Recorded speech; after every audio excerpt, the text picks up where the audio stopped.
nicht, würde ich es einfach weiterlaufen lassen und gucken, was man dafür später noch veranstalten, also noch verwenden kann. Genau. Okay. Hello, I'm Mira. I'm from Solidarity Collectives and from Anarchist Black Cross Kiev. So I want to start a bit from far away. What I have this on is that in the beginning of 20th century, you might hear about, it was Anarchist Republic in Ukraine, and yeah, it's one of few examples where it was possible for some more or less long period, and I think you know that it fell by Bolshevik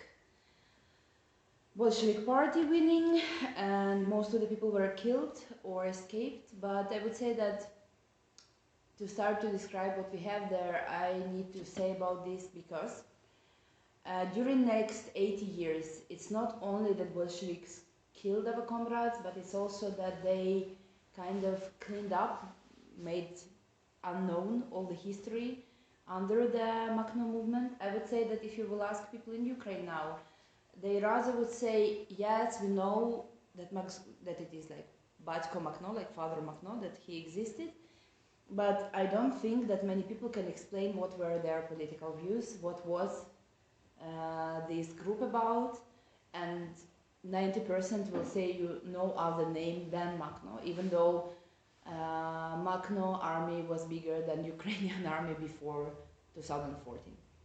So, yeah, or maybe they will name Marusia Nikiforova, who is a bit more also known.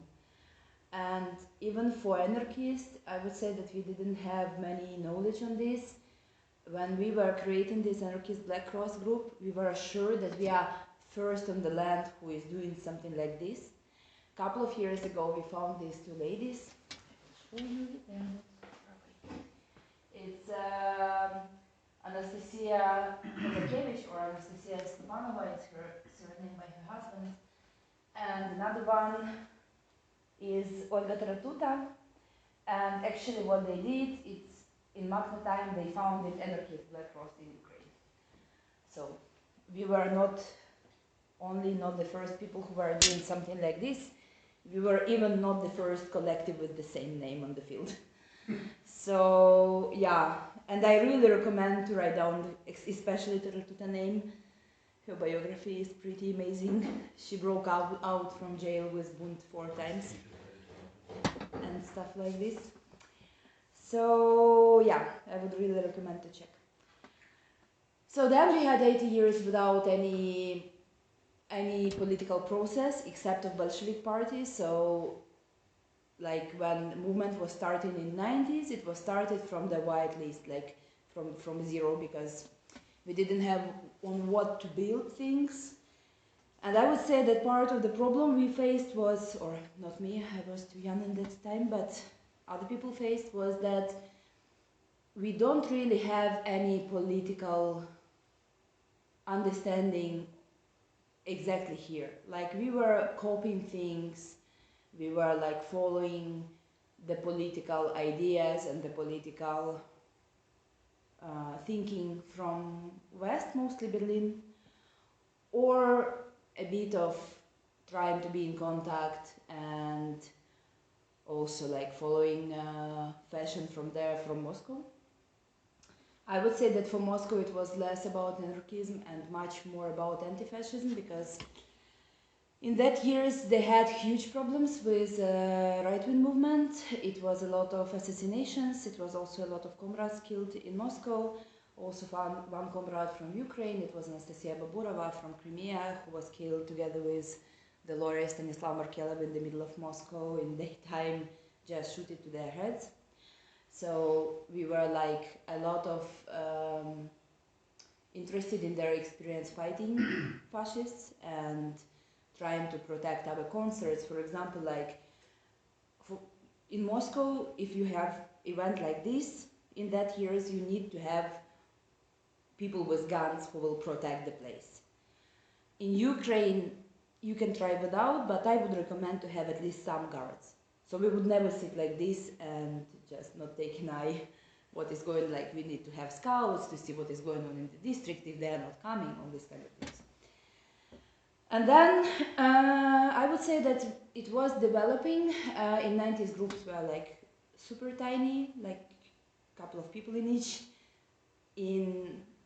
After millennium, it was growing. In 2007, we had No Borders Camp. You know what is No Borders Camp, yeah? We had No Borders Camp in Ukraine, in Uzhhorod. It's on the border to European Union, and a lot of foreigners came, which made a good push for the movement locally, because more people started to politicize to left, from anti-fascist scene, from music scenes like hardcore, punk rock, all these kind of things. It was still comparably small. Maybe a successful demonstration would be like 500 people for us, like first May demo or something big. But it was growing, and it was many different initiatives creating. We had already like a narco-feminist group, we had Food Not Bomb, we had, many things. But I would say that what we never touched much is really discussing what is local experience and how should we adapt all these ideas locally. Because when you talk about colonial, and for sure like Ukraine is a colonial place. We were a colony of all the neighbors one by one. So we were like colony of Austria-Hungarian Empire, Slovakia, like all this side, then of Poland. In that time it was called Rzeczpospolita. From Lithuania it was also the same. For part of Ukraine was kind of occupied and was part of Lithuanian kingdom in that time. And for sure like biggest part was for many centuries part of Russian Empire. So yeah, that was always there, but I would say that discussing it sounded like nationalist, or in general discussing like ethnicity sounded like something nationalist, so we were not really touching it much. Maybe more conversations were about the time when we were like, I know it's not colonized, but occupied by Germany. It was 2 times, partly in First World War and then totally in Second World War. But also I would say that what was discussed was more like fighting fascism than the fact to be one more time enslaved and occupied.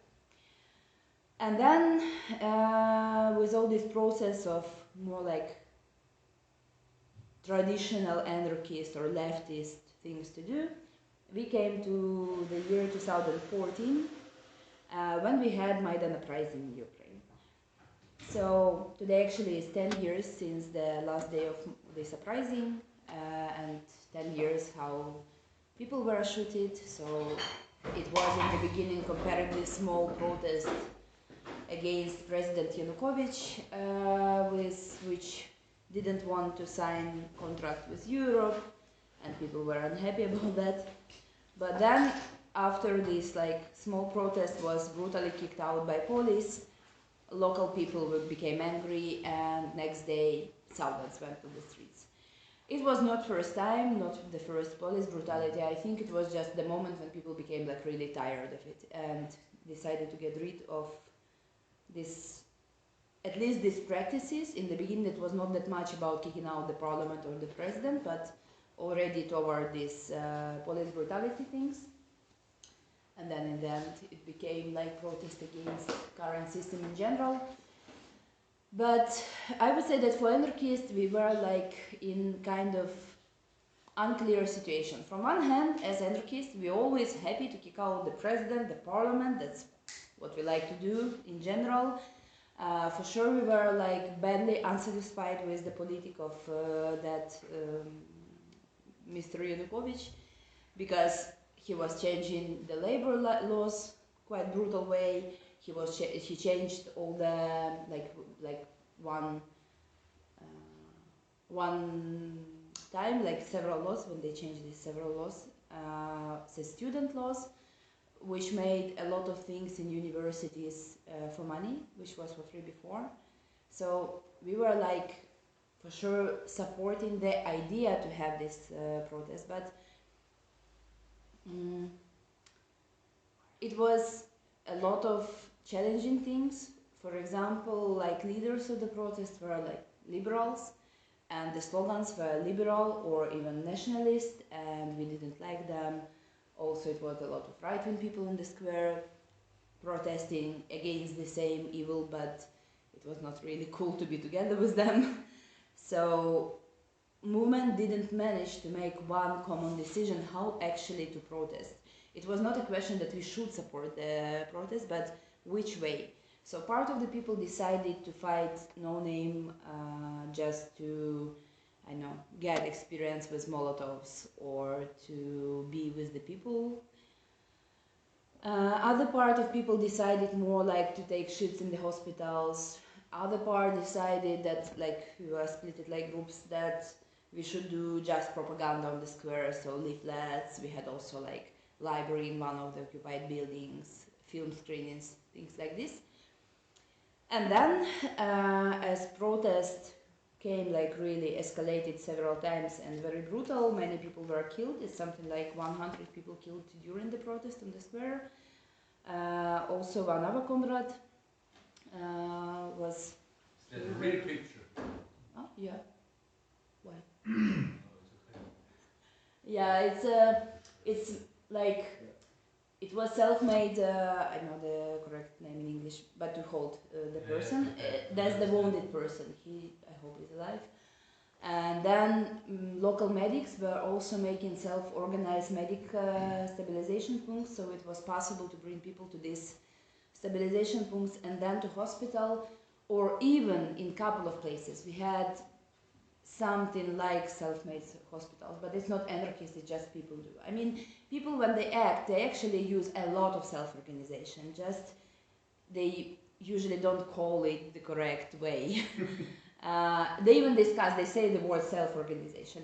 But as I said, we had 80 years without politics, without the tradition of protest, without any experience how to make our demands. So yeah, I would say that society was ready to protest, ready to die for freedom and stuff, but the problem was that they cannot really make themselves speak. They cannot make demands, they cannot, yeah, that was, in my opinion, that was the problem. Because, yeah, they were shouting all this glory to Ukraine, but when you talk one by one to people, they want changes, they want freedom, they want better life, for sure. I mean, they are just people, and it's normal for people to wish these things. I even don't know how to wish glory. I mean, how you will measure if you have enough, like, unclear. So, yeah, then Maidan over with a lot of blood. President Yanukovych left to Russia, to Rostov, to live his better life, you know, there. And then we had 2 weeks of pretty cool situation, because after police was so brutal, after they shooted people, they were actually afraid to go to the streets. So we had 2 weeks with 0 cops around at all. Do whatever you want. Very nice. So for anarchists, part of people occupied Ministry of Education because we didn't want to have right-wing people as a Minister of Education, and partly this demand was covered. Another guy was still not that good, but at least not a Nazi. And then other part of people, and I was more like that direction, occupied the migration office, like main state migration office. We had several reasons. One of them was that we don't want right-wing people to occupy it and to get the information about people who asked for asylum, like personal information of people. Another reason was that we had several demands between them to have back to the procedure all the people who were kicked out from the procedure of asylum last 3 years. So people who lost any status and became illegal would be back to the procedure and have a chance to have status, or at least have some more years of legal status in Ukraine. So these demands were also covered, and it seemed like a lot of possibilities, but what also happened during these protests, Russia started to have like really strange politic in news on the TV.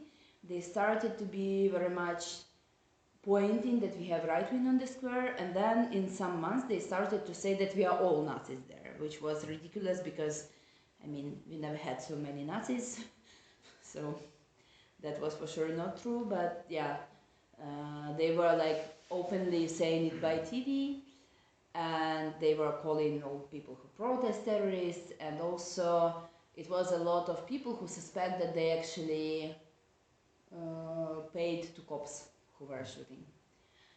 But yeah, it still was shitty for sure. They were also supporting like anti-Maidan people, which was also not cool, but imagining that they will enter Crimea was still impossible. If somebody will ask me if it is possible in that days, I will say, are you crazy? No. But then, yeah, all our good start was really cut it out because, yeah, Russian army came to Crimea, no name. They were saying not having any symbols on the uniform. They were not saying who are they. Russian authorities were denying it's Russian army. Huh? The little green man. Yeah. Polite people. So for sure, like all the media and public attention turned that direction. Cops were back. Everything was back. I would say reaction started. So with Crimea it was even more difficult because from one hand, as pure ideal anarchist in the vacuum, we actually don't give a shit who owns which territories. But when we talk about territories, we always also talk about people who live on these territories.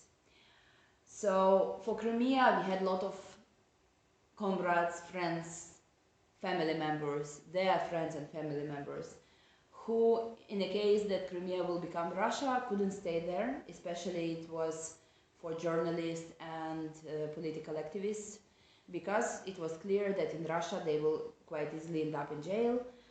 Also, it was for activists and journalists from the native people there. It's like in Ukraine they are minority, it's Crimea Tatars. And yeah, they had also complicated history there. They are locals, you know, like native people of this land, but after the Second World War, some of them were blamed to make collaboration with German army, and what Soviet Union was doing is not that the ones who are guilty will go to Siberia, no, it's like all Crimea Tatars should go to Kazakhstan. So they were as one thing all together, deported to Kazakhstan. Many people died on the way. Many people lost their health or died in Uzbekistan, and then they were back at their houses. They were living were like squatted. So when Russia came, they started to say like, okay, squatted things are not your things, you should go. They started to make repressions on these Crimea Tatar people. Even some leaders of the movement of these Crimea Tatar groups, they were found dead in Crimea. So when you say that it was non-bloody, it's not true. It was just less bloody than Donbass then, for example. And also we had our comrade Alexander Kolchenko, whose nickname is Tundra, who in company of other people made the direct action in Crimea. So what they did, they burnt out the door to Putin political party office, so to Единая Россия office. They were catched.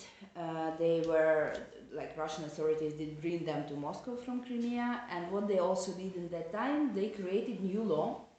By this law, if you are from Crimea, and during, I think it was first month or two of invasion, of how they came to Crimea after referendum, so-called, if you didn't come there and you didn't sign that you don't want to have Russian passport, you are getting one automatically, which means you will be judged as Russian citizen in Russia, and if they give you a sentence, you should spend this sentence in Russia. So people who made the action against occupation got Russian passports and were judged in Russia as Russians, and Sasha got 10 years in jail, other people different terms, till 20 years in jail. And then it was a big campaign to exchange them, because Ukraine was declaring them as war prisoners, and then in some point Russia agreed to exchange them. For whom? For cops who shooted people on the square. Berkut? Yes, Sasha and other people were exchanged for Berkut. Berkut is the name of local, I don't know, riot cops, or we don't have this name riot cops, but it's something like riot cops. Refusing the Russian ethnicity passport, was that a possibility in reality or only on paper? This No. offer to refuse? No, I mean, if you didn't come before, it was impossible. I mean, in general, like refusing Russian citizenship is really difficult to make. I know people who are trying now for years and they cannot really do it. So if you already get the citizenship, you are catched. So I would say that we were still in the discussion how to react to all of this, but quite soon Russian forces invaded, like came to Donbass.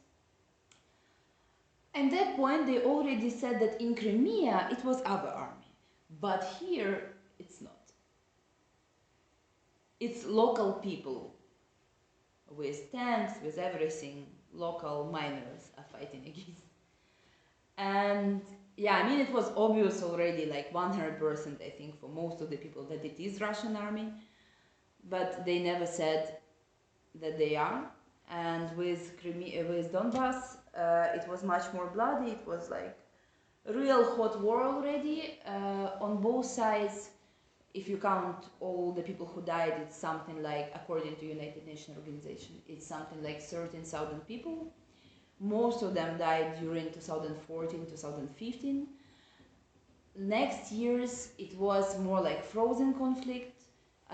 For the year 2021, 2020, like according to the head of so-called republics, so of the statistic of these Donbass and Lugansk people republics, it was something like 7-8 people dying per year, which is mostly from mining, so it's obvious that it was no fights, like no fights between armies. And it was declared on both sides, so it's not that one is saying one thing, another thing. No, it was like stable in that point. But I would say that during these 8 years between 2014, when we didn't make any choice, because part of people decided already there to go to army, from anarchists too. Part of people were like, no way. Me, I was this person who is like, no, anarchists should not go to army. How to work with this problem? I have no idea, but anarchists should not go to army. That's very easy position. I enjoyed it in that time. But yeah, I mean, doesn't really help. And I would say that it was point that in 2015, when it was frozen and it was some negotiations, people with my position, we were like really hoping that it's possible to stop like it is. Yes, it's shit that some people lost their houses. When it's not your house, it's also easier to take it. Yes, it's awful that people died, but at least nobody else will, not many people more will die. So that was more or less our reasons, and I would say that in 2014 we just started to really discuss what is this Russian politic or what is this colonialist experience slowly, and we started also to overview what Russia is doing during. So if I'm trying to think about Chechenian war when I was small, I was asking my family like, hey, why it is war there? And they were saying like, not all of them, but okay, the answer I got was Chechenians are terrorists. Because of Islam, they're killing Russians in next villages. That's why Russia is trying to stop them and make peace, so they're not going to kill them. I was like, peacemaking, okay, good. Then it was this Pridnestrovia, like war in Moldova. I was also like, what was going on there? Moldovan people are Nazis, you know? So that's why Russians are stopping them to be bad to these other Moldovan people who live in Pridnestrovia. Sounds logic, good. Then Georgia. Come on, Georgians are cool. Wine, food, all the stereotypes are positive. What's wrong with Georgia? Georgians are nationalists. They treat very bad people from Abkhazia. Yeah, that's kind of clear, like, that's what it... okay. I mean, every time Russia was making war, it sounded like they're making peace. Now I find it tricky. When you are 10, it sounds more or less. It's still tricky, but you're like, okay, where are medals? So then in 2014, it was already with Donbass, and they started to explain us already that we are fascists and people of Donbass want to live separately, which was, I was doubting that idea, but okay. And then the same year they started to bomb people in Syria. And in this case, I really don't understand what happened. And it was no explanation, because Russian society didn't react to it.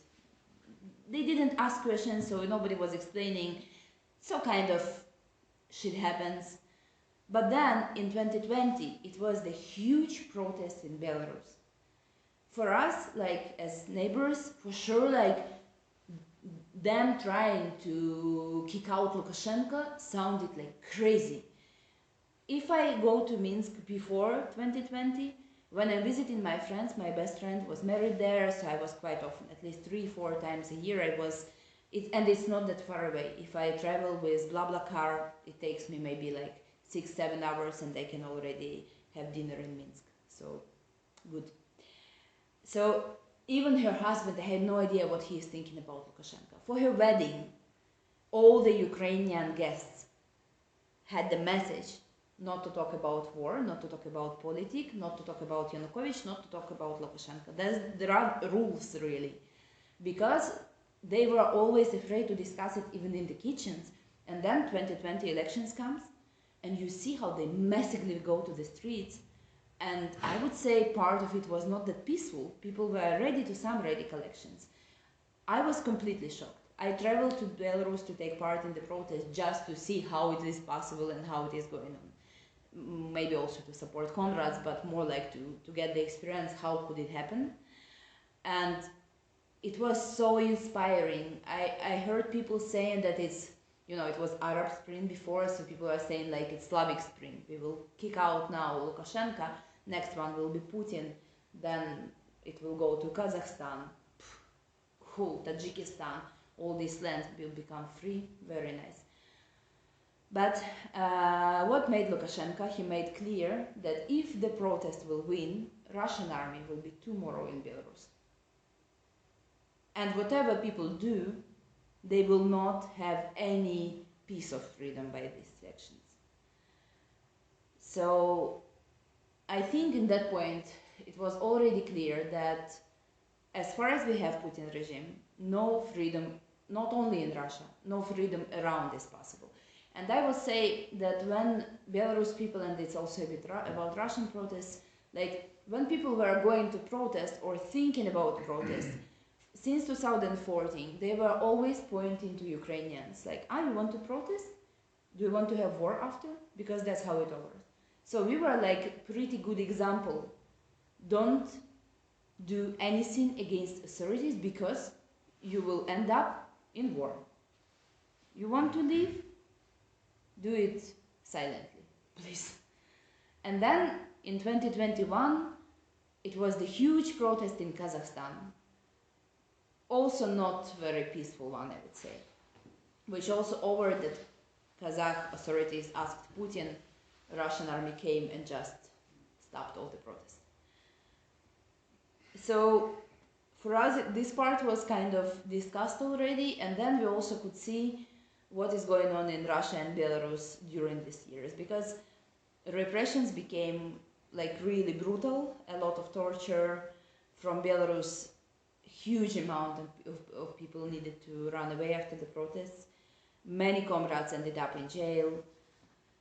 The biggest terms are for Belarus partisans, so-called. It's like Igor Lenevich group, and they got till 20 years in jail for trying to bring arms to Belarus during protests from Ukraine. They were arrested on the border. They were not trying to say that they didn't, or they were not denying, they were saying, yes, I did, and I will also make some propaganda from Discord. So, yeah, I think we are lucky that it was not a death penalty, because Belarus has death penalty, and At the moment, they also changed from having death penalty for the cases where they say it was a terrorist act, now for planning one. And to really prove that you didn't plan one in Belarus, I know what should you do. Because if you are blamed in something, you are guilty in Belarus. It's no question.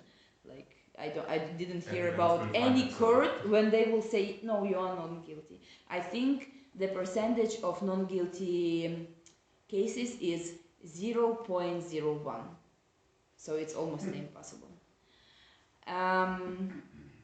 So yeah, till 2022 it was quite clear how it works, and for sure, like when it came to news in the end of 2021 that Russia is collecting forces near Ukraine, people in Ukraine but also people in the movement started to discuss how should we react this time, because last times we didn't make any consensus, but this time it looks much more serious, so how should we? And part of people decided that if they will start the full-scale invasion, they will go to army. If you have full-scale invasion, you have territorial defenses, so each big district or each small village has its separate territorial defense.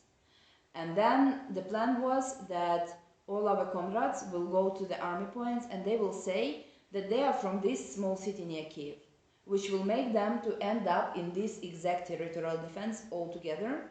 And the commander of this territorial defense was a comrade, like anti-fascist, so it was also possible to make it without other people and with kind of other rules, more like doing it the way which would be going together with our values. So that was the plan.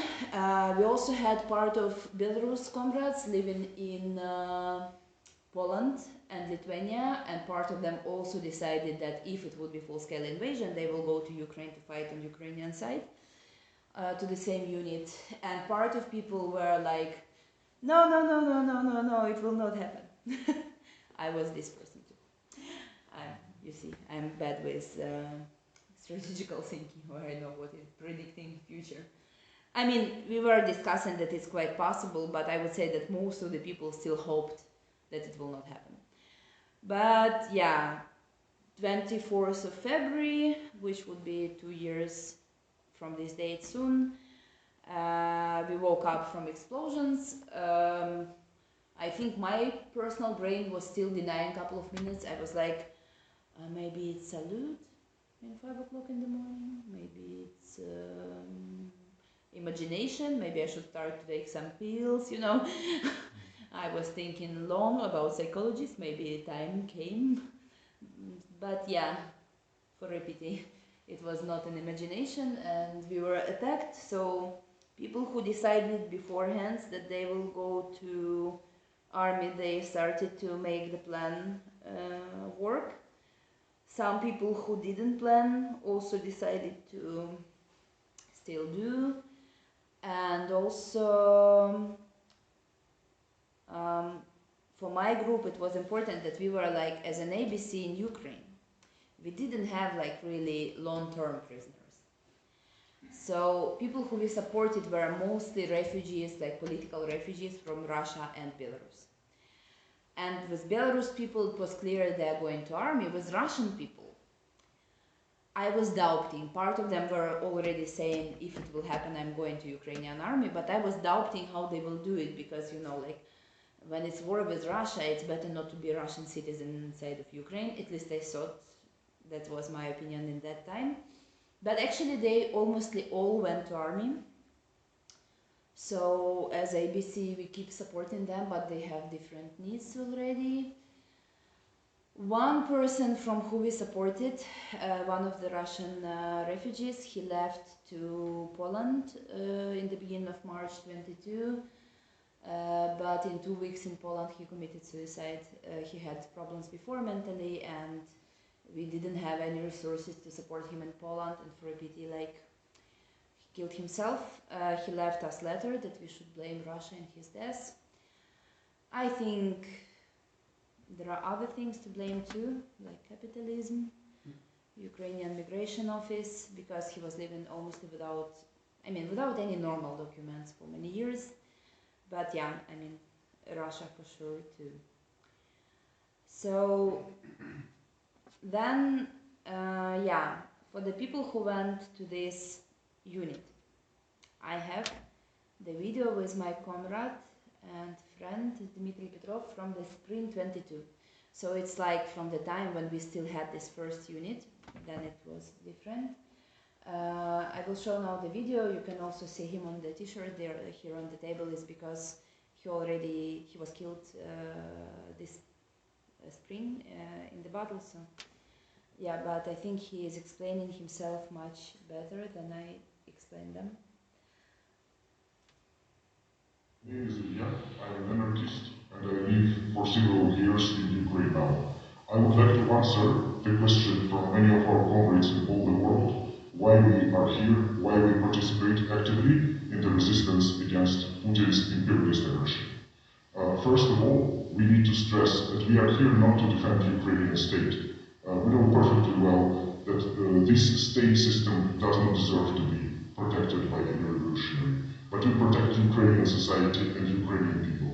Today, resistance, it united together people from all the layers of the society, ordinary villagers, ordinary workers, taking up arms voluntarily to defend themselves against the Putinist aggression and this invasion. The reason is that this society does not need to be destructed by the forces of this totalitarian government of neighboring country which now attacking it. So this is the fight for the people, for the society, and not for the state.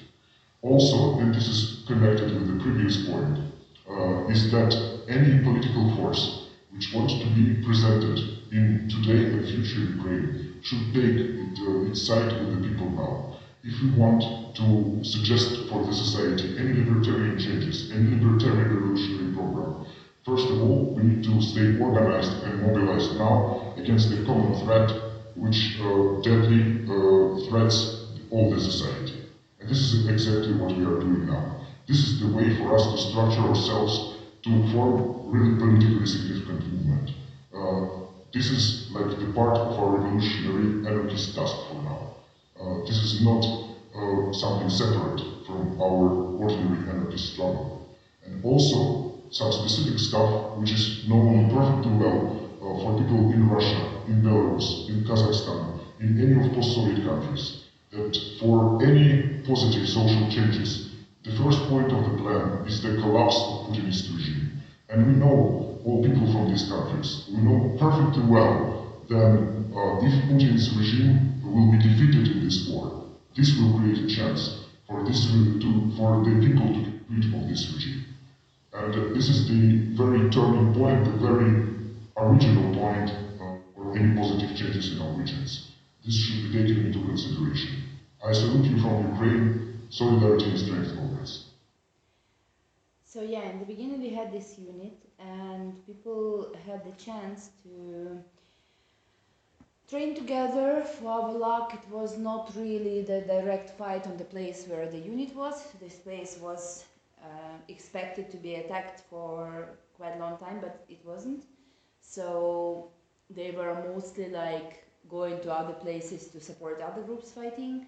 And also they managed to have good training because they had time, and also we had a good support from our comrades who are internationalists who came to give these trainings. Mostly it was people who before then got experience in fights in Rojava. So we had a lot of internationalists coming, and for sure, yes, we had a lot of people ready to fight, but it was all people who were civilians before. And which trainings did they have? Paintball shooting in the forest is not really something what can prepare you to real war situations. So this help from this internationalist was difficult to not value enough. So it was very, very big input into our struggle, and some of the people who came to train, they also stayed to fight. So they joined us, not me, as you see, I'm not fighting, but comrades. After a couple of months, when Kiev was not surrounded anymore, like as Russian forces were like pushed out from the region, the fights went more like this direction, so south and east of Ukraine. Also, yeah, I want to mention that why it was so fast to Kiev first day is because if you go from Russia, which is more like here, what is wrong with you? Which is more like that direction, or if you go from occupied, which is this violet, it's actually not that close to Kiev, which is main like spot they want to take, I think. But if you go from Belarus, it's really not far away. If I go from Belarus border to Kiev with the car, it will take me 2.5 hours to be there. So with the tank, it's like 5, maybe 6. That's why first morning, we already had Russian army surrounding the city.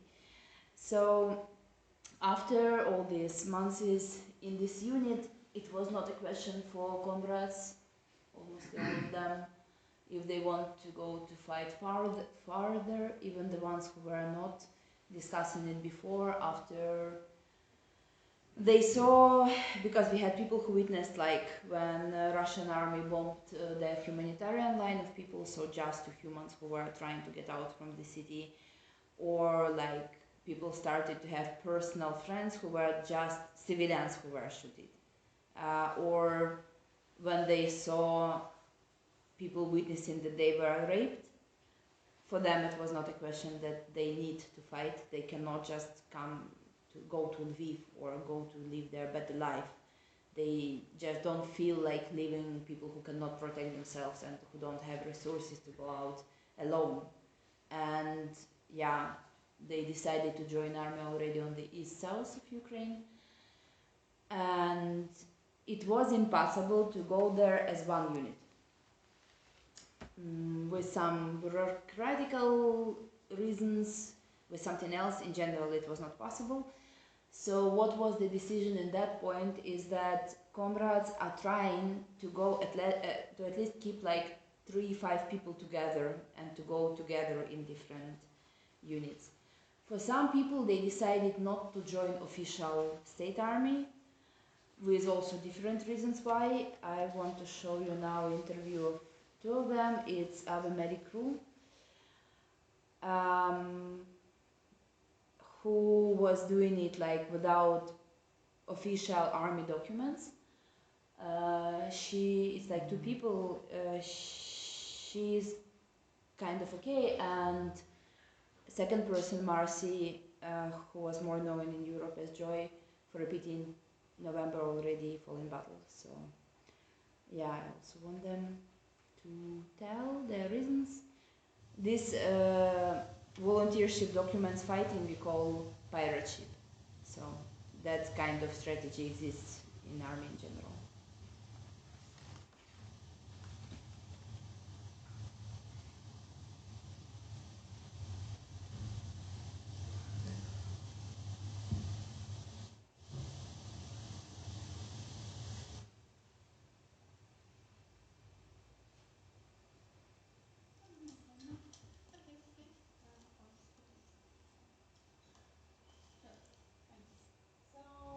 I know who you are, but can you tell for our viewers who are you, who been before the tour start, what you've been doing, maybe you read something fancy, something you know?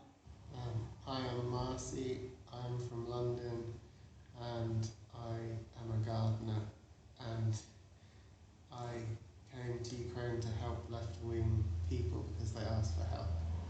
So, and now I'm just help people driving an ambulance in Bakhmut. Мой позывной Чарли, я сама из Беларуси, и сейчас я здесь в Бахмуте работаю медиком, боевым медиком. Мы занимаемся эвакуацией людей с позиций, помогаем стабилизировать их в бахмутском стаб-пункте, помогаем с перевозом людей дальше в больницу, где им будет уже оказана более тщательная медпомощь. Recently, there's a lot of shelling, and there's been a lot of civilian casualties in Bakhmut and still in very dangerous positions all through the war, like before working in Kharkiv, and now in Bakhmut you just see that there are a lot of desperate people here who don't have an opportunity to leave their homes, and it's actually a very big tragedy, and always wondering if they can leave, that they should, if there is support enough for them to leave. Obviously not, and then you just see them getting injured and killed on a daily basis. Pretty insecure, I would say, position of a volunteer, because it gives you some flexibility, because you don't need to take somebody's orders unconditionally.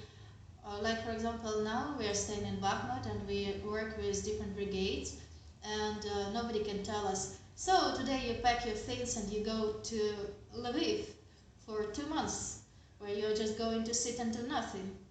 No, we can decide by ourselves, and like saw a lot of brigades rotating, and we just stay and continue working. Yeah, we'll pick up and treat anyone who is wounded, and we are using vehicles that can go in the field, so we're mostly working on near positions, trying to grab people from difficult areas. So if a civilian is there, we will grab them. If a soldier is there, we'll grab them and try and treat them. There were some really sad situations. There was, like, we went to actually pick up some lightly wounded, just with shell-shocked guys with contusion, and then a civilian guy came with bicycle and asked us to go to the place, to different place, because there was somebody wounded, and we went there, and there was this kid, like maybe 14 years old or 16 years old, I don't know, difficult to say, and like he was completely damaged.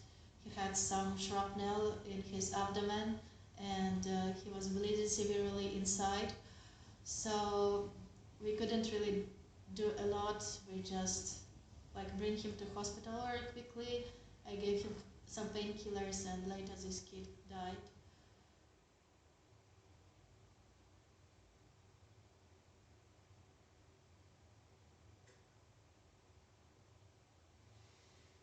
When people go too much into geopolitics and try to dig deeper about who, like which politicians supported which other politicians, and they go on a state level, and they say that, like, but in this year Ukraine sends their soldiers somewhere else, and like they start talking about this kind of things, and there is no understanding of that. Like, yeah, there are dirty politics in every country.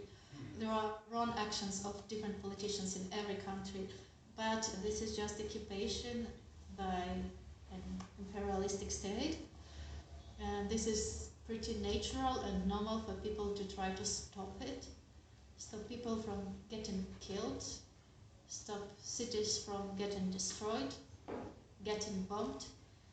What we are doing as volunteers, it's not for politicians. We are not doing it to support Ukrainian politics.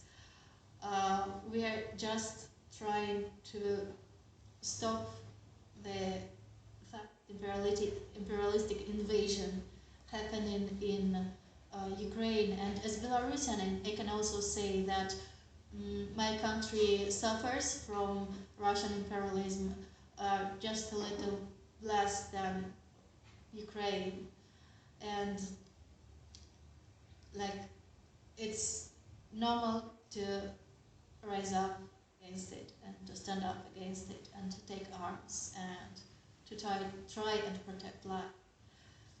And everybody who encourages to do nothing or to agree with it, like encourages butchering civilians every day, in my opinion. I come from a background that would always question question hierarchies and be quite skeptical of them, definitely valuing female soldiers and help on the front line is a questioning of patriarchal hierarchy, I would say. We also had this experience, I think mostly because people realize what you are capable of, like, how to say, the further from the front line, men tend to, switch on this kind of, I'm a macho, I'm a cool guy, but the closer to the front line, they realize that, like, oh, a bomb is going to fly here and I'm gonna be killed in a moment, and, like, they realize that, like, no matter how macho you are, somewhere they are, like, at the real front line and under the real artillery, you're just a little guy who is trying to dig as deep as possible.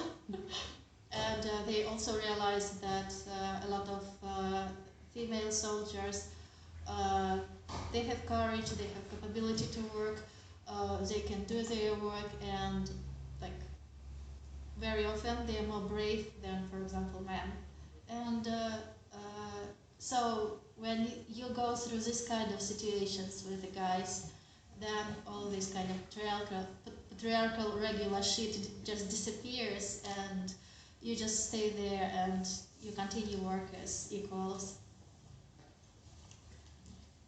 I'd like to say that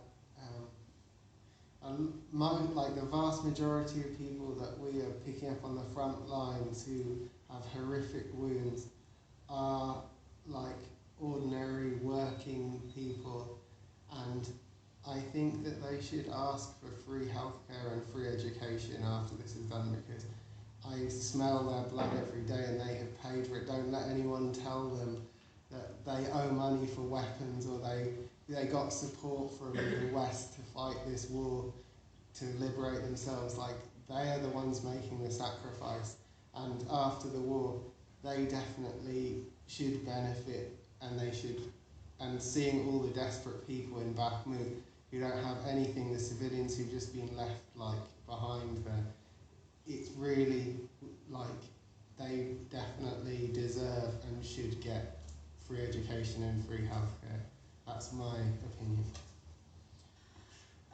Thank you for even paying attention and following the situation here. This is also important, that people care, because a lot of people don't. And yeah, I want to thank a lot of collectives, and among them actually Collective Solidarity, who support us, with whose support we can do works, and we will need support in future, of course, because our cars get broken, get bombed, we use our supplies every day and it needs to be filled, and most of what we use is just one-time use, like bandages or drugs or whatever. So this is something we need constantly. And stay safe and take care. This is the most important. And don't do worse. Stop doing worse. If you ever think about doing worse, think about something different. Yeah. The world needs less wars. War sucks. Friends. Trust me. That's unbeatable truth. Yeah, I think I agree with everything except Marcy saying that they are the ones making sacrifice, because in fact he is also the one who made one.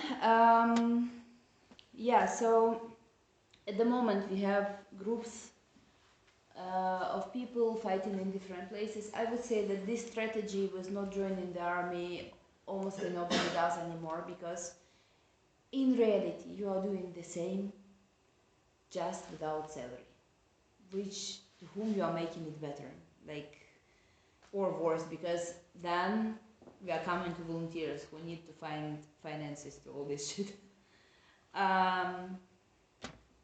So in the beginning of invasion, the part of people who didn't feel brave enough to join the army decided to do volunteer organization which will support the ones who are fighting.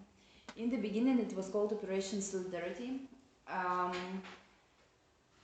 I would say that we started the group not because we wished to work together or we trust each other much, just because it was bombing first days, we needed to react very fast, we needed to do something, so it was one person who proposed this name, this Operation Solidarity name, and with a couple of other people they prepared a bit the structure, so they prepared like, they started some Telegram channel, something else, a bit of media, and also they prepared bank accounts.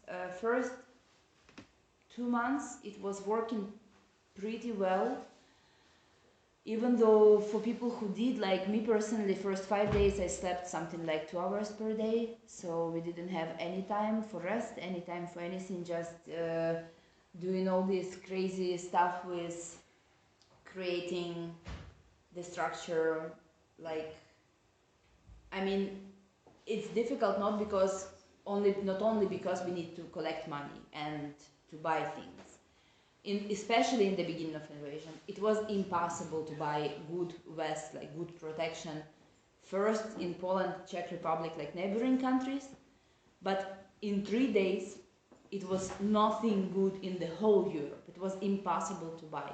In some point we were buying helmets and vests from Japan because it was impossible to find cheaper or closer or faster to have.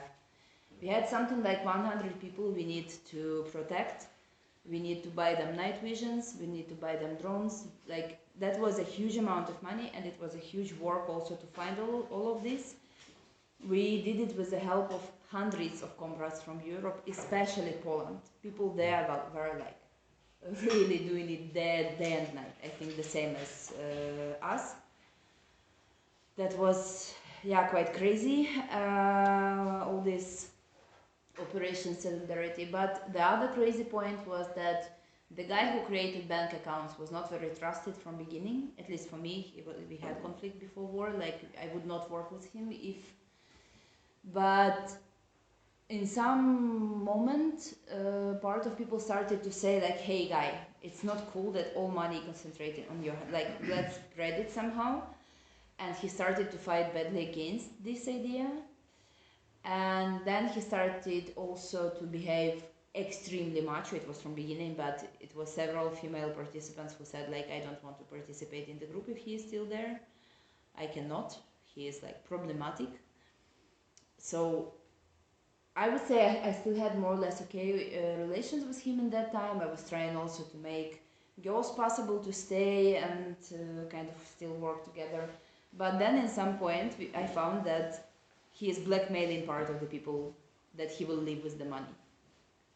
In the end he gave us most of the money back, except of still big amount, and he left with this quite big amount still, saying that he has some project which is secret project. He still keeps saying that he had some project and money spent good way, but I have no clue and nobody has no clue what was this project. And the other problem, he keeps create new online projects like memory site for our fallen comrades, then the Telegram channel NDFUA, then new Black Cross because he's saying I'm doing my work bad. So when you donate, and it's not only about Ukraine, sadly, but I found that the same things happened before in, let's say, other workplaces which we have around.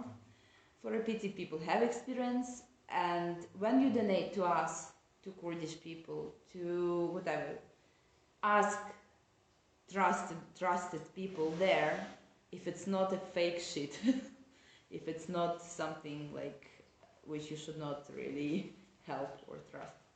So yeah, that was hard-working moment. I mean, when you already have bombs, dead people who you know, and all this desperate situation, finding that somebody is also I mean, I cannot say stealing, it was not hidden, but doing shit as minimum is very, very difficult. But the same time of these months of conflict, several new groups were found. So one of them is Goodnight Imperial Pride. It's a group of comrades who more or less do the same work as us. They are also collecting money, buying things. They are comparably small. Comparably. It's two groups, us and them, so they are smaller. But they are doing a great job. Sometimes we are working together. Then another one is Help for Victims. They also do something similar, but more like to the direction of civilians. And Solidarity Collectives. For Solidarity Collectives, we got biggest amount of money from Operation Solidarity and kept working, buying with the same money. We also started other projects inside this group. Like one part is what I explained before, that we are buying protection. We also have a lot of foreigners fighting, like Belarus people, Russians and some Westerners, who we are also fighting not only protection, but I don't know, they don't have family in Ukraine. So sometimes we need to buy them cookies, candies, I know, like just make some sweet presents and care about them. Sometimes we need to pay some, apartments if they stay in Kiev, if nobody can host, or other cities. Like, so we support them with money. Then we also buy them cars, which for a pity like is not long living thing in workplaces. I will do it differently. I will show you one other video with my friend, less chaotically describing what we did during the first year of war. And I will just... I mean, we can write this down, the 3 organizations at the end, and we can share it.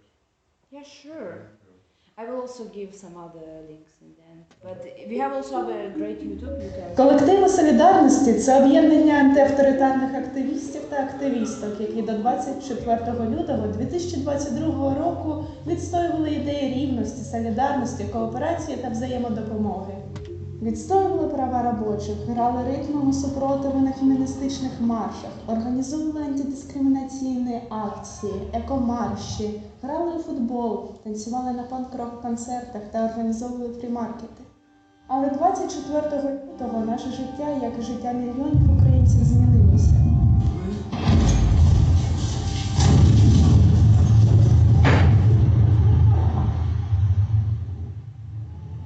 Ми – ініціатива, що була створена анархістами та анархістками задля підтримки антиавторитарних бійців на фронті та допомоги постраждалим від війни. За рік війни ми передали солдатам обладнання на сотні тисяч євро. 11 машин. Прийняли участь у закупівлі 20 дронів. Аптечки з тактичної медицини, шолом, бронежилети, прилади нічного бачення та багато чого іншого для більш ніж сотні бійців. Провели 12 гуманітарних поїздок у містах, що постраждали від війни.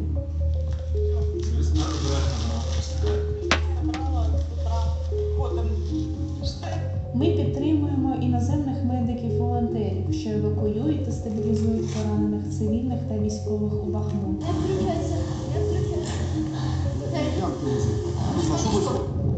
Групу анархістів із організації Комітети спротиву, що навалюють окупантам з мінометів. Аеророзвідників та аеророзвідниців, що літають у Бахмуті, Запоріжжі, Харківщині.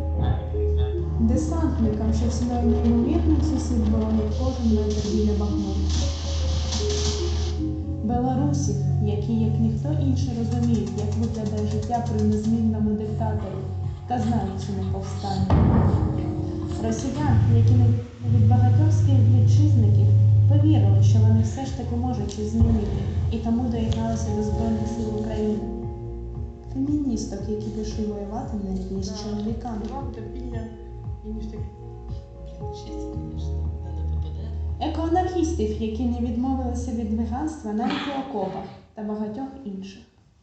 Війна йде рівно 1 рік, та чимало спорядження та техніки, що ми передали бійцям, було знищено. Але, на жаль, є куди більш страшні втрати. Цей рік забрав життя багатьох наших побратимів та посестер. Це Ігор Каїн Волохов, Юрій Янов Самойленко, Сергій Рубін Петровичев та анархофеміністка Тіша. До російського полону потрапили наших товаришів. 6 отримали поранення. Ми точно знаємо, що наша ініціатива працюватиме і надалі. Ми і надалі будемо споряджувати бійців та бійчин на передовій, допомагати пораненим та сім'ям загиблих.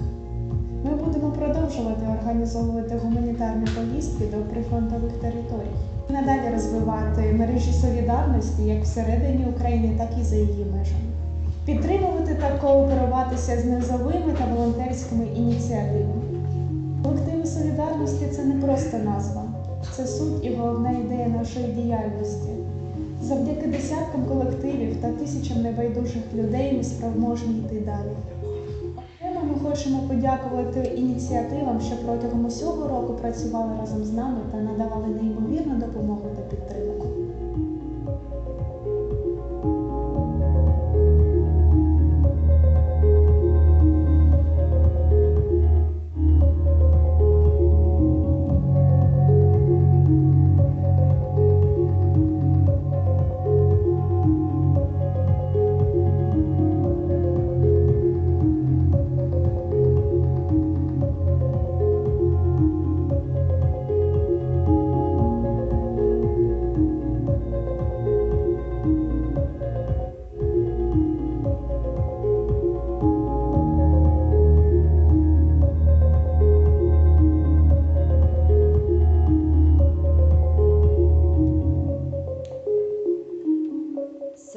That's for the first year.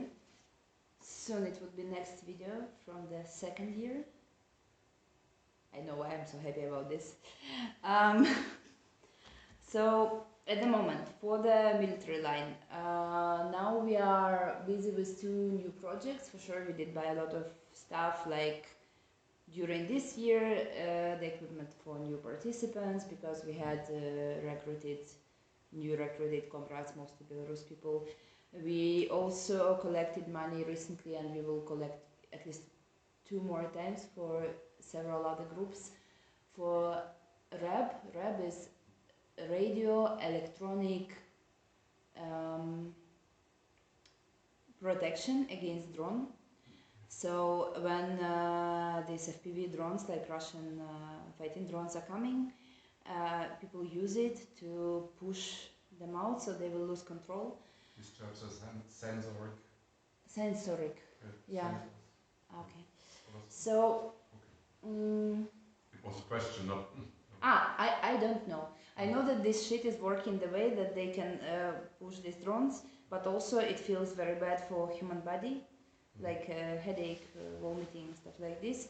So yeah, but they need to use, because other way drones are feeling even worse to human body. So yeah, this what they use. We are trying to buy more like universal ones, because they're trying to choose to change the wave on which drones working. So it's kind of, I'm very bad with engineering and all this technique, but as I understand, we need it just to, so drone will not kill them. That's our plan. So we are trying to buy them. This shit is expensive. Last time we collected 9,000 euro for them, and I think 2 times, we will do it 2 times more for 9,000 each time. Then we also ourselves started to make, part of people started to make drones in the kitchen, so we are also making these FPV drones to do opposite stuff, to attack with them, or to research with them. I think with these ones. Okay, so we are also doing this. It's cheaper, like if you buy details, I think it's something like 500 euro you can spend, and then if you are good with making it, you can also create this in your kitchen or whatever like place you will find for that. So we're also doing this. We just recently did buy a car for our internationalists, and we are collecting money now to repair cars for other group. Usually we have 10 groups who at the same time want something different, and we for a pity need to choose what we can pay and what we cannot. And if we have fundraisings, we also need to choose which fundraising will go after which one, and try not to break all the relations with the comrades who are soldiers because they're heartbroken that they are not the first. So I would say we are trying to balance between this whole shit. Our budget per month is something like 10,000 euro plus fundraisings for big things. So it's not the budget for cars or drones, it's budget for everything else. And then big stuff we are doing fundraisings, which you can find on our social media, like Solidarity Collectives Ukraine, and then you will find all these others, like 3. So military part, then we have media. In media we are creating all this. We have Instagram, Facebook, Telegram, I think Twitter, YouTube. I hope we don't have TikTok and OnlyFans, but I cannot say for sure. So more or less, if you will Google, you will find a lot of stuff. Also, we have a website and the email, and we are trying to check it often. So the media group, and what I do, these speeches, is also part of media group. And then we have humanitarian line. In the beginning I showed a bit a video how it looks like. So usually other groups somewhere in these Western countries, they collect humanitarian help for us, then they are coming to, or sending us something, or coming to the Polish border and then exchange with Polish people who bring it to Ukraine, or coming to Lviv or Kiev, like to some of Ukrainian cities to bring it. Sometimes people even wish to go with our comrades to the pre-frontline cities where we usually bring it. And it's different kind of things. It's like warm clothes, sleeping bags, heating technique, sometimes some tablet or some computer, because people live in the undergrounds of the buildings, and it's cool if they have possibility to contact the other world out from this buildings. So different kind of these things. Last summer it was also trips to Kherson region, which was flooded because of the explosion of Damba, and a lot of not that many people, but yeah, that's usually part not much discussed in media, but a lot of animals died, and in general, like during the war, many animals die and nobody count them. But I would say that I was really impressed, and people who were there was also impressed with the amount of people who were ready to risk their lives to help at least dogs and cats. For sure you cannot take your cow with you when it's flood, but yeah, that was kind of sweet. We also were bringing these filtration systems for water. This one is unprofessional, but it's a kind of leaflet, but professional ones. And also the equipment to make the wet walls dry, if it's still possible with the building, to do something to live, to make it back livable. So it was also this part. For example, today we had very, not very, but quite sad news, because people from German city Bonn collected a lot of stuff for us, a truck of things. They just made advertisement in the newspaper, it's second time they do, and then different people give them a lot of things, because sometimes people don't want to give money, but they are easier to give things. And they collected all this truck, and they were preparing, they were sorting things, they were packing things, renting the truck. They came to our border, but our Polish neighbors, right-wing farmers, have mostly right-wing, but maybe not all, but mostly right-wing, like it's called Konfederacja, so Confederation. They make protest on the Ukrainian border, and they blocked the border. I can understand a bit why they are blocking things going out, but I have no idea why the fact they are blocking them going in. So there's no justification for what they are doing. No. So German comrades stayed on the border, but it became clear that they will not cross after I think a couple of days, and they went back to Poland to leave stuff there, and then we will see how we will collect it and bring to Ukraine. But yeah, for me it was heartbreaking that they took so much effort, and then they just stuck on the border. I mean, that was kind of sad.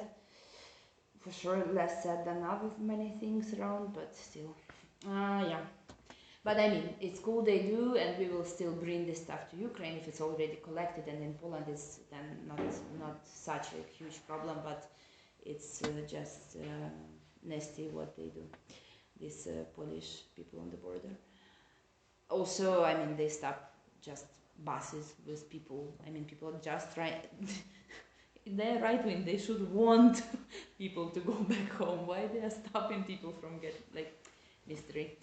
So yeah, that's what we do for humanitarian side. It's mostly about this. Sometimes we also try to support some comrades who need other kinds of help, but mostly still just bringing help to pre-frontline places. Then we also have, not for my collective, but for left people in general, ongoing campaign about our comrade and my old friend, Maxim Butkevich. He was in these first collectives, appeared in Ukraine in the beginning of 90s. He was first generation of local leftist student union, and then after 2007, after the border camp, he created a group called No Borders, and he was for many years helping refugees from Middle Asia, from Africa, from Russia and Belarus, like political ones, to make documents in Ukraine and to set up life in Ukraine. I would say that nobody else in this world helped my ABC collective that much as Maxim did. Day, night, sick, healthy, he was always, like we are married with him, all my collective and him, always for us, helping. But in the beginning of invasion, he decided to go to army. He was unstoppable with this idea, and he got catched by Russians. At the moment, he is in jail in one of the occupied cities. They sentenced him to 13 years for committing war crimes.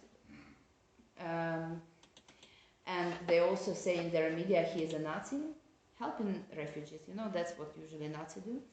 So, yeah, that's the photo of from Russian website the day he was captured, and not to describe long the conditions on which they are there. It's him in 2 months. So, yeah. We know that he is alive mostly because there are exchanges, and then we can know from exchange people that they saw him. But yeah, it's impossible to call or have letters. Now he also has a lawyer with the help of Russian comrades, like Russian NGO people. They found lawyer for him because there are still people who try to help in these situations. But, and yeah, I mean, as he is for many years this human rights activist, for sure he has also people who he know on that side. So, but yeah, for a pity, like he's still there. We hope he will be exchanged. We are trying to run the campaign, but it's not, I cannot say that it works like super well. Then also for news, I would say that for me it is important to mention Azat Miftakhov, who is the comrade in Russia. He is a mathematician and an anarchist, and he was in jail for 5 years in Russia. He should be released this summer, and he was released. In a couple of hours, he was back arrested. At the moment, Russian authorities blame him that he said in the cell to his cellmate that his friend died in Ukraine in a battle on the Ukrainian side, and that he wants to make a revenge, and the FSB, like KGB, these FSB workers will burn. I don't know if he said it. I don't know who he meant. I can only guess things, but the cellmate saying it, and for Russia it's enough to make the new case, and it seems he will have other 5 years in jail, which is extremely unfair. And yeah, that's just last case we have, but we still have a lot of comrades in Russian and Belarus jail. For Belarus it's 38 people. I already mentioned Belarus partisans, but there are much more. You can check Anarchist Black Cross Belarus website to see who are these people. You can do the same with Anarchist Black Cross Moscow, also to check who are people who they support. In Russia it's already not that many. Some were released recently, and new ones at least didn't get very well known, but with Azat Miftakhov, yes, it's now shitty. For the sad news also, this year we lost more people than last year. battles were much more heavy. In general, Russia now feels very good. They are occupying very fast. Last days they took Avdiivka, which also inspired them. These days they are fighting like really better than usually. So for this year we lost more people. My friend on the video already mentioned 4 people, like our anarcho-feminist friend Tisha and 3 guys. One of them is Yuri Samoilenko. When I said that in the first unit the commander was an anti-fascist, it was Yuri. For a pity he lost his life in summer 22, deoccupying Bakhmut, deoccupying Kharkiv region. But then in 19th of April, this last April, we lost 3 people in one battle. First one is the commander, Dmitry Petrov. He was my friend. I showed you the video with him in the beginning, and he was one of the most active anarchists I ever met. He burned whatever was possible to burn in Russia, like police cars, Molotovs to police stations, army points. Then he went to Kurdistan, and as he was an anthropologist, he made the book researching the Kurdish revolution and how the society is organized there.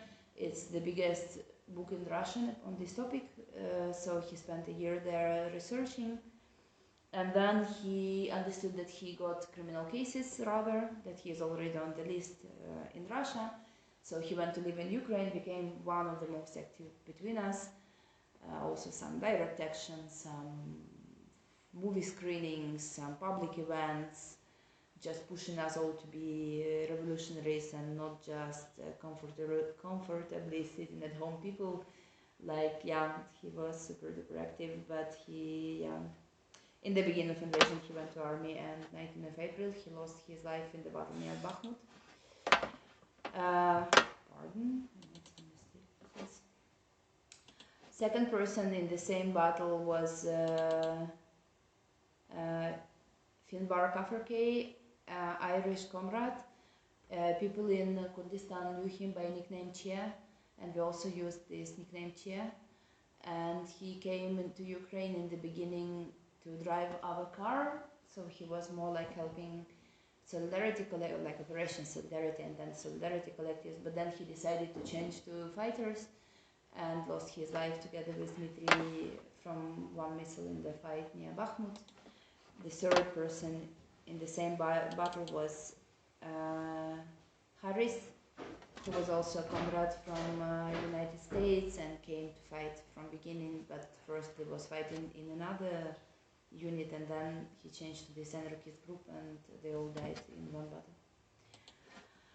Then in May we lost our comrade and leftist journalist Evgeny Asiyevsky from Kiev region. Actually, because of him, I want to mention this website. It's called commons.com.ua. I also have their magazine there on the table, and they translate quite a lot into English and sometimes other languages. So if you are interested in reading long text, you may make photo of this website address or just write it down, and yeah, you can check it from time to time for long texts. Yeah, especially history of Maidan is still... today is 10 years, so today everybody publish about Maidan because it's kind of universally. But it's a lot, it's about Palestine, it's Dmitry Petrov biography, and then, I mean, it's not that I agree with everything here, it's for all leftists. For example, I'm rather anarchist, and in Ukraine we have more like difference. We are not going together as one leftist movement. It's more like tricky because of Makhno history, like we have some... We can do a whole 2 another hours with this topic here too. Yeah, so it's yeah, it's just a website with long text, and yeah, they lost this their comrade in fight, and another one this summer just died from heart attack during sleeping because war also caused a lot of stress, and that started to happen more often for a pity. Then also in summer we lost 2 Belarus comrades, but we cannot say their names or show their pictures because Belarus regime makes revanches to families. So if their names will be well known, it's possible that family will be, like, participants of the family will be arrested or whatever, like, we don't want to risk.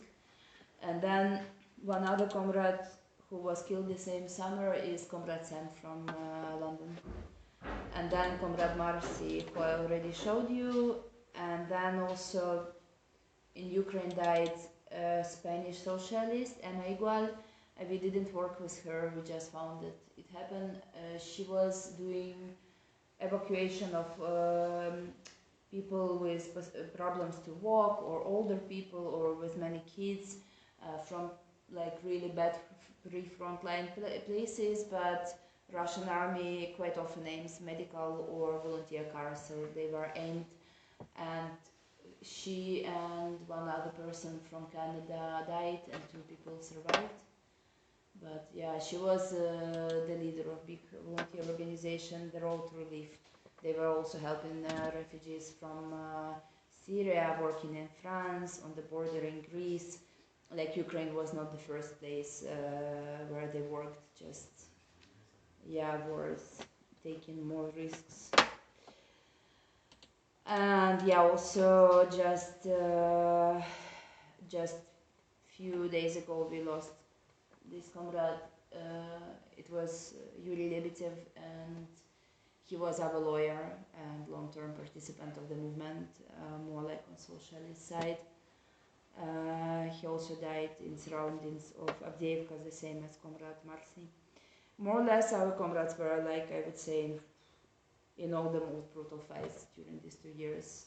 Like, people fight very brave, and people take really different positions, from drone ruling to Sturm things or medical positions, like, it depends. We also have our people, but sometimes, like, contact with groups who are more like liberal, but from queer or feminist part of the movements. Sometimes they make cool photos, and I would say it's cool because by the showing that we are the people who can fight and I know, like, be so brave and cool. There are also people from LGBTQ, there are also people from, like, females in general, maybe not from feminist movement, but the amount of non-cis male people in the army is really big. I think it's one of the biggest in Europe now. Yeah, I've read an article about this and about changing the attitudes on the front line for those who are despised by too many civilized countries and oppressed authoritarian countries as well. So yes, it's very important. So I would say that surprisingly, I was sure that war will come with also more sexism and more homophobia, but surprisingly, statistic toward hate things is actually getting better and not worse. And the level of religion is getting smaller. And they were all these years saying that there are no atheists in trancheas and it's bullshit. So yeah, interesting thing for me. So that's yeah, for both sad and not sad part. I think for Russian propaganda, you know, they use this Z symbol, similar way as swastika was used before. Sorry, it's not. It's another collection. Yeah, they do quite pretty a lot of shit. They do a lot of propaganda ideologically also. They are saying all the time, this Putin and other ones, that they are fighting to have mama and papa and not parent number 1 and parent number 2. They build up their ideology on homophobia much. I'm surprised already when he's saying that we are now in gay Europa, but when he, like, recently it was the head of St. Petersburg region saying that Russian soldiers know what they are fighting for, because when they entered pre-frontline schools in Ukraine, we had toilet for boys, toilet for girls and toilet for third gender, and that this war is because of these toilets. Yeah. That's It was Medvedev, official fucking politician saying. Yeah. For me, I don't know, like, I think the mistake we made when we were listening to this propaganda on their side, we were sure nobody can believe it. That's why we were not taking all this shit seriously. The problem is that people can believe it. That was the surprising point in all this shit. I don't like, just crazy stuff. So, yeah, that's something to say. I have also personal news. In the end of December, we had the biggest bombing of the cities during the whole war. In the moment when people already asked me, "Oh, you still bomb?"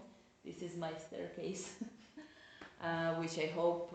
I mean, now it's clean. We took out the glass, but windows are not there, which I hope will be back in March. Then I can call you all to visit me.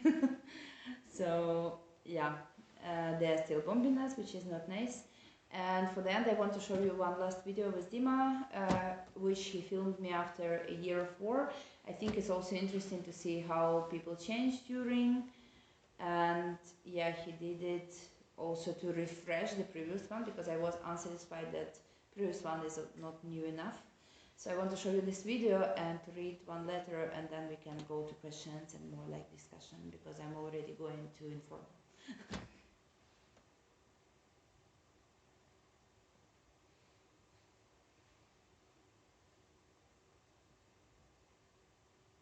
I salute you, dear comrades.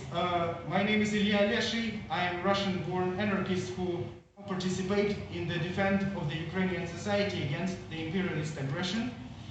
It's been a year now since we fight this battle, and almost a year since I recorded the first video for the comrades in Europe who participates in the solidarity events and discussions around the Ukrainian situation. So, like almost a year passed since then, but still we struggle, and I use my several days off, which I spent in Kiev, and you can see that Kiev also suffers from the aggression of the Putinist regime. I use this time off to record this video for you. Now I participate in a struggle in Donbass, where we still fight the offensive of the aggressive forces and also of Wagner private company and of regular army of the Russian state. I want to stress once again that we are here neither to defend any neoliberal policies or any state structures. We are here to defend the society which defends itself against the aggression and against the elimination and enslavement. Are we tired? Of course, yes. We are exhausted by this year.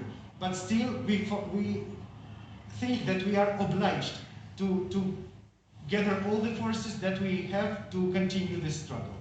And we also call you to combine your forces together to support us. Because when we talk about any pacification, about any peaceful agreement, this is just fantasies now. As anarchists, we all know that justice is the precaution of any peace. So we cannot allow the enemy to conquer us and to dictate us the conditions on which we should live and construct our lives. We also rely a lot upon you, because your role could be very great to support anti-authoritarian movement and anti-authoritarian fighters and activists who operate now in Ukraine. When you ask yourself what you can do to make situation in Ukraine better, I believe that is to support the people who share the same ideology and worldview that share you. So please don't hesitate to help our comrades who collect support and help for the Ukrainian anarchist activists, and also several different civil initiatives, and also volunteers who fight in the front lines. Because this is fight for freedom, and this is a fight to liberate ourselves from the threat of the imperialist enslavement. Like when some people, and I know that some people in Europe share this argumentation, that we should find other ways to deal with this conflict and to deal with this aggression, I would say you that the only alternative is self-enslavement and surrender towards the very dictatorial and totalitarian force. This is not the step which any revolutionary and any anarchist can take. Because of this, me and my comrades participate in this fight, directly as combatants, and we will do it further on until the enemy is beaten and until the dictatorship will suffer its defeat. We call upon you to support us. Thank you. Yeah, and the last thing I want to make as input is his letter, but it's in German.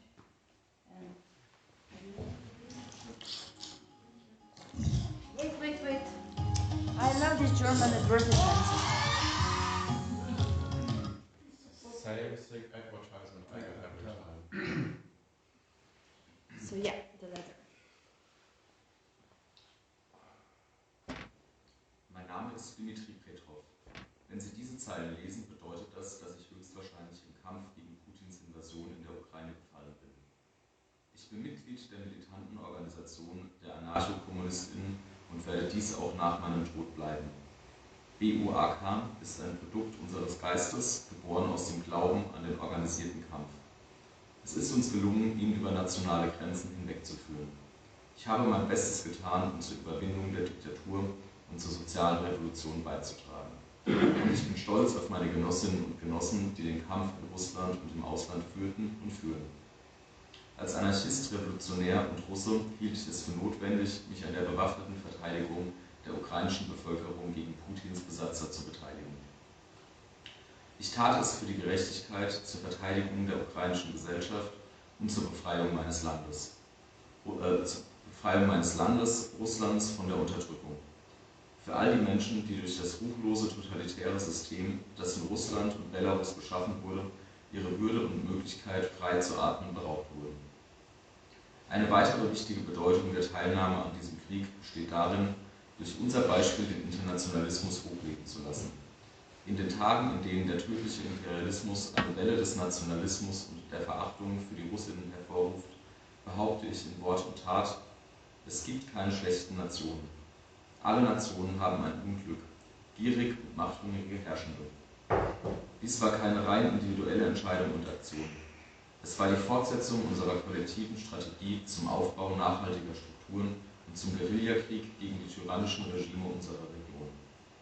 Meine lieben Freundinnen, Genossinnen und Familienangehörigen, ich entschuldige mich bei allen, die durch meinen Weggang verletzt wurden.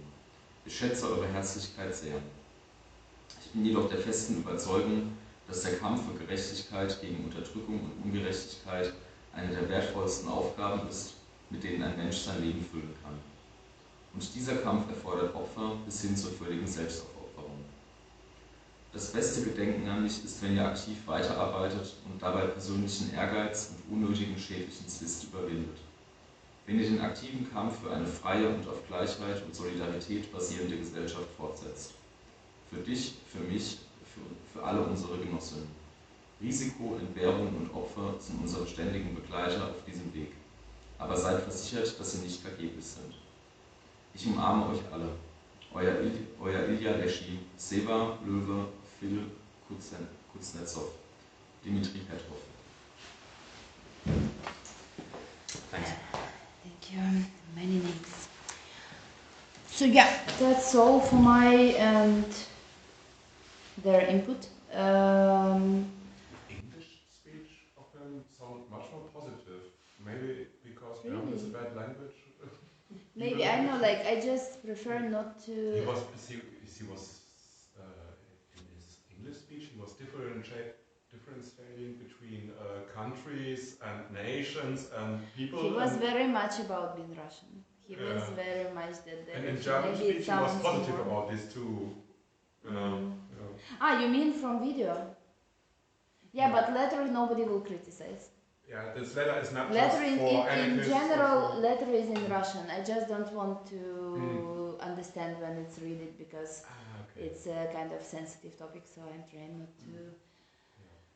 Not to listen. At least not in Russian, I would say. But originally the letter is in Russian. Maybe that's why it's also more like his style. But yeah, he was very much already during war. He was like unsatisfied with many things around.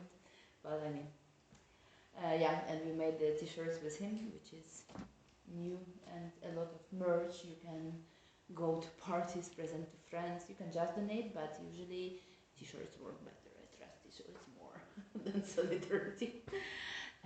Should we make a bit of pause to smoke a cigarette and then go back? Yeah. But don't run away. I counted you. I'm joking. If you feel better, just continue to go. I have to work late tomorrow. Right,